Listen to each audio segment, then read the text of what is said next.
This video is on comparing fractions. So I have two examples for us. When comparing fractions, sometimes students who are very visual, they can look at examples. So I have 4/5 and I have 2/10, and I've used bar models to represent that.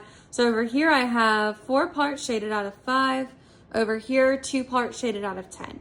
Sometimes students who are very visual can just automatically tell which one is bigger by looking at the shaded parts. And that's fine. I'm also going to show you, though, a strategy that Mr. Smith uses in 4th grade. So this is something that transfers over and is highly relevant. It also ties in multiplication facts. So just another reason to really keep practicing that fluency at home if you're able to. So the strategy is called bottoms up. So what you do, you draw a tick mark, you say bottoms up 10 times 4. So I say bottoms up because you start on the bottom and you need to move up diagonally. That's why we say that. So bottoms up 10 times 4, that equals 40. Let's do the other side.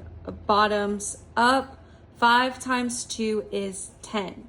This makes it a little bit easier for students to compare because now we're working with numbers they may be a little more familiar with.